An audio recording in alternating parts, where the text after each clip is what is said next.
اچھا جی، ابھی جو ہمارا لیکچر ہے وہ ہے، اس کا موضوع ہے روزوں کی قضا۔ اکثر لوگ پوچھتے ہیں نا کہ قضا اور کفارہ اور فدیہ کیا ہوتا ہے، اس کے بارے میں بھی تھوڑا سا بتائیں۔ تو ابھی جو میں آپ کو بتانے لگا ہوں اس میں ہے کہ روزے کی قضا کا کیا حکم ہے، ٹھیک ہے۔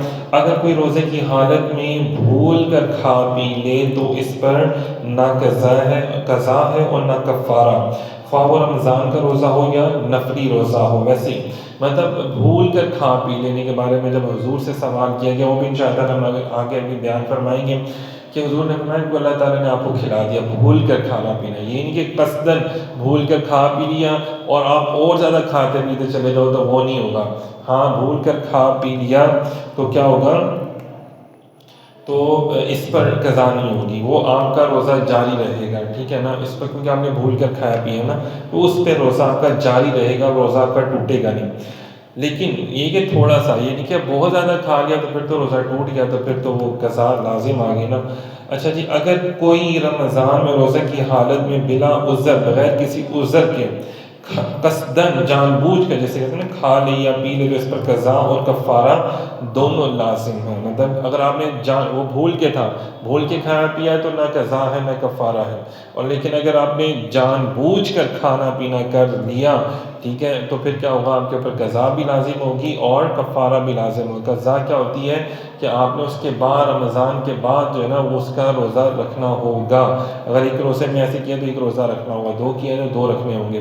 اور کفارہ کیا ہوتا ہے کہ وہ بھی انشاءاللہ آگے بیان کریں گے کہ وہ بھی آپ کو جو ہے مساکین کو کھانا کھلانا ہوتا ہے۔ اچھا جی، وہ کون سے امور ہیں جن سے صرف روزے کی قضا لازم آتی ہے، کفارہ نہیں؟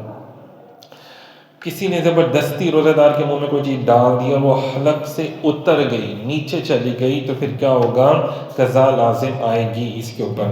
اچھا، روزہ یاد تھا مگر کلی کرتے ہوئے بلا قصد، بغیر کسی حلق میں پانی اتر گیا، ٹھیک ہے، اس سے روزہ ٹوٹ جائے گا۔ اور کیا ہوگا پھر، مطلب کیا اسے کہتے ہیں، روزہ بھی یاد تھا، اس کے باوجود جو ہے وہ آپ نے کلی اس طرح کی کہ پانی بھی اندر چلا گیا، تو پھر وہ زیادہ تو کہہ آئی اور قصداً حلق میں لوٹا دی، قصداً منہ بھر کے کہہ کر ڈالی، روزہ ٹوٹ جائے گا اور قضا لازم ہوگی، بشرطی کا دونوں صورتوں میں کہہ منہ بھر کر ہو۔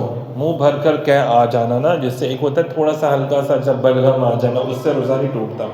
ہاں، روزہ تب ٹوٹتا ہے جب منہ بھر کر کہہ آپ کو آ جائے نا۔ پھر تو اگر روزہ یاد نہیں ہے تو ان صورتوں میں روزہ نہیں ٹوٹے گا۔ روزہ دار کو بس اپنا روزہ یاد ہو تو پھر تو یہ روزہ ٹوٹ جائے گا اس کا، اگر نہیں تو پھر نہیں، پھر نہیں ٹوٹے گا۔ کنکری یا پتھر کا ٹکڑا یا گٹھلی یا مٹی یا کاغذ کا ٹکڑا قصداً نگل جانا، جان بوجھ کر نکل جانا نا، اس لیے کہتے ہیں نا کہ منہ پہ کوئی چیز نہ ڈالے تو مکروہ کیوں رہتا ہے، کیونکہ وہ پھر ٹوٹنے کی سمت میں آپ کا روزہ چلا جاتا ہے نا، تو اس کی کوئی بھی چیز کبھی بھی منہ میں نہ ڈالا کرے۔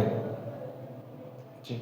اچھا جی، دانتوں میں رہ جانے والی چیز کو زبان سے نکال کر نگل لیا، مطلب اکثر اوقات لوگوں کے نا دانتوں میں سوراخ ہوتے ہیں یا جگہ ہوتی ہے، تو وہ بعض کا کوئی چیز منہ میں رہ جاتی ہے، کوئی روٹی کا ٹکڑا، کوئی اس طرح، تو کہا گیا کہ وہ چنے کے برابر ہو اس سے یا بڑا ہو اور وہ نگل لیا تو پھر جناب صاحب وہ آپ کا روزہ ٹوٹ جائے گا۔ لیکن اگر چنے سے کم ہے اور وہ آپ نے باہر نکال دیا، دوبارہ اندر نہ نکلا، تو پھر آپ کا روزہ نہیں ٹوٹے گا۔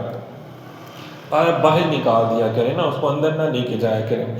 دانتوں میں سے نکلے ہوئے خون کو نگل لینا، جبکہ خون تھوک پر غالب ہو۔ خون جو ہے جب آپ تھوکیں تو آپ کو تھوک کی بجائے خون زیادہ لگے تو پھر کیا ہوا، تو روزہ ٹوٹ گیا، قضا واجب ہوگی۔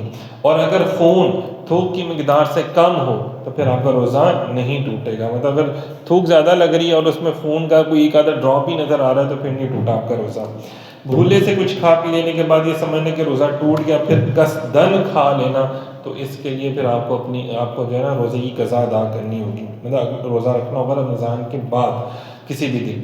کسی کی آنکھ دیر سے کھلی اور یہ سمجھ کر ابھی سحری کا وقت باقی ہے، کچھ کھا پی لیا، پھر معلوم ہوا کہ صبح ہو چکی تھی، تو اس پہ بھی جو ہے ظاہری بات ہے صبح ہو چکی تھی، بعد میں پتہ چلا اور آپ نے کھا پی لیا تو آپ کا تو روزہ ہی نہیں رہا، تو پھر آپ نے قضا اس کی کرنی ہے۔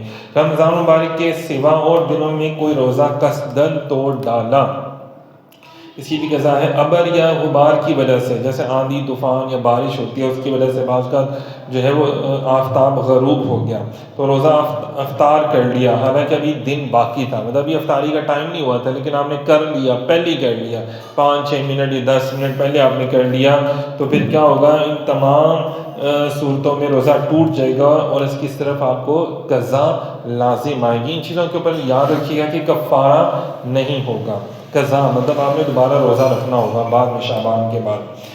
اچھا جی، رمضان کی قضا روزے لگاتار رکھنے چاہیے یا وقفے سے رمضان کے روزوں کی قضا واجب ہے؟ اس کا واجب کا جو درجہ ہوتا ہے نا، یہ فرض کے بعد ہوتا ہے، تو یہ مطلب لازمی آپ نے کرنا ہے، اور اس میں وسعت رکھی گئی ہے، وقت کی کوئی قید نہیں، لہٰذا قضا روزے لگاتار رکھیں یا سال میں وقفے کے ساتھ رکھیں، تو دونوں چیزیں جو ہیں وہ جائز ہیں۔ لگاتار بھی رکھ سکتے ہیں، اگر مطلب اگر آپ نے 5-6 روزے اکٹھے چھوڑ دیے یا 7-8 روزے اکٹھے چھوڑ دیے، تو یہ اس وجہ سے۔ پھر روزوں کی قضا پوری کرنے کے بارے میں ام المومنین اماں عائشہ صدیقہ رضی اللہ تعالیٰ عنہ کا فرمان کیا تھا، معمول کیا تھا کہ رمضان کے وہ روزے جو شرعی عذر کی بنا پر رہ جاتے تھے، انہیں علی الحساب ماہ شعبان میں رکھ لیتی تھی۔ شعبان میں کیوں؟ کیونکہ اس وجہ سے کہ نبی پاک صلی اللہ علیہ وسلم سب سے زیادہ روزے جو تھے نا وہ شعبان میں رکھا کرتے تھے، تو یہ حضور کی سنت بھی ادا ہوگی، اور جو قضا روزے ہیں وہ بھی آپ کے ادا ہو جاتے تھے۔ یہ بھی مطلب بڑی، یہ بھی دیکھیں نا، ایک محبت کی بات ہے ان کی اپنے شوہر نبی پاک صلی اللہ علیہ وسلم سے۔ اچھا جی، بڑے بڑے پیارے مسئلے نکلتے ہیں نا کہ قضا کردہ روزوں کے بارے میں حضرت اماں عائشہ صدیقہ رضی اللہ تعالیٰ عنہ کو ہرگز گوارا نہ تھا کہ روزوں کی قضا کی وجہ سے ان کے شوہر نامدار کی خدمت میں کوئی کوتاہی یا کمی واقع ہو جائے، تو اس لیے وہ تب روزے رکھتی تھی جب خود حضور کے بھی روزے ہوا کرتے تھے، مطلب شعبان میں۔ تو یہاں پہ بھی فقہاء نے مسئلہ بیان کیا کہ کوئی عورت اپنے خاوند کی مرضی کے بغیر نفلی روزہ نہیں رکھ سکتی، مطلب ان سے پوچھ لینا کہ کوئی کام یا کوئی معاملات تو نہیں ہے، تو پھر وہ روزہ رکھ لیں۔ اچھا، اگر یہ دیکھیں نا، اسلام کیا چاہتا ہے کہ پیار و محبت میاں بیوی کی بھی، اور یہ اماں عائشہ صدیقہ رضی اللہ تعالیٰ عنہ نے کر کے دکھایا بھی۔ اگر نفلی روزہ ٹوٹ جائے تو کیا اسی قضا لازم ہے؟ نفلی روزہ کسی عذر سے توڑنے پر قضا نہیں ہے، اگر بغیر عذر جان بوجھ کر نفلی روزہ توڑ دے تو اس کی قضا واجب ہے، مطلب بغیر عذر کے جان بوجھ کے توڑے تو پھر قضا واجب ہے۔ کسی عذر کی وجہ سے توڑنے پر قضا واجب نہیں، کہ وہ نفلی روزہ ہے نا۔ اچھا جی، یہ ہو گیا ہمارا